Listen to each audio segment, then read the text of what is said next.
નમસ્કાર. 1 મે 1960 એટલે ગુજરાત રાજ્ય જે બૃહદ મુંબઈમાંથી છૂટું પડ્યું અને અલગ એક પરમ વૈભવશાળી ગુજરાત રાજ્ય બન્યું. આજના દિવસે ગુજરાત રાજ્યની સ્થાપના થઈ હતી. તો આજના દિવસે સમગ્ર ભારત દેશમાં વસતા સમગ્ર ગુજરાતીઓને ગુજરાત સ્થાપના દિવસની અમે સૌ હાર્દિક શુભેચ્છા પાઠવીએ છીએ. આપણું ગુજરાત રાજ્ય હંમેશા પ્રગતિમય રહે. આપણું ગુજરાત રાજ્ય સમાજ, રાજનીતિ, ધર્મ, અધ્યાત્મ, કલા, સ્થાપત્ય, વિજ્ઞાન, ટેકનોલોજી, રમત જગત અને દરેક ક્ષેત્રમાં ગુજરાત એ ગૌરવવંતું રાજ્ય છે.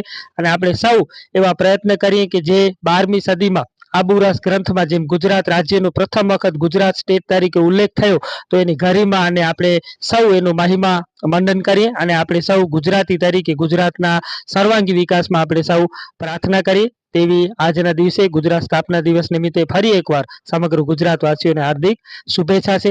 આગળના વિડીયોમાં ઓડિયોમાં આપણે સૌ સાંભળીશું કે ગુજરાત રાજ્ય કેવી રીતે આર્થિક પ્રગતિ કરી છે.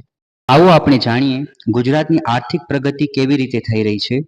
દેશના આર્થિક વિકાસમાં ગુજરાતનું યોગદાન 17 થી 20% છે, જેમાં જીડીપી 1960માં 3.5% હતું, 1991માં 1.1% હતું અને વર્તમાનમાં 8 થી 10% યોગદાન છે.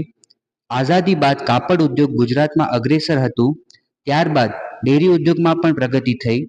ગુજરાતમાં ઔદ્યોગિક વિકાસ માટે જીઆઈડીસીની સ્થાપના કરી અને 300 જેટલી ઔદ્યોગિક વસાહતો છે.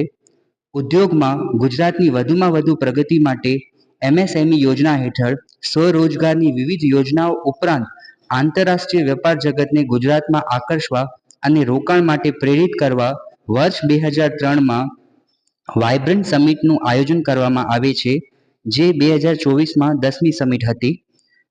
ખેતી ઉદ્યોગ, કાપડ ઉદ્યોગ, દવા ઉદ્યોગ, refinery, petrochemicals, Amul, energy park, બંદર ક્ષેત્રે ગુજરાતને પ્રશંસનીય પ્રગતિ કરી છે, જેમાં કાપડ ઉદ્યોગમાં અમદાવાદ, સુરત, દવામાં વડોદરા, રિફાઇનરી ક્ષેત્રે આઈઓસીની સ્થાપના અંતર્ગત વડોદરામાં કોયલી ખાતે પ્રથમ રિફાઇનરી અને જામનગરમાં રિલાયન્સ ઇન્ડસ્ટ્રી ભારતની સૌથી મોટી રિફાઇનરીમાંની એક છે. દૂધ ઉત્પાદન ક્ષેત્રે આણંદ ખાતે અમૂલ ડેરી સૌથી મોટું કેન્દ્રમાંનું એક છે.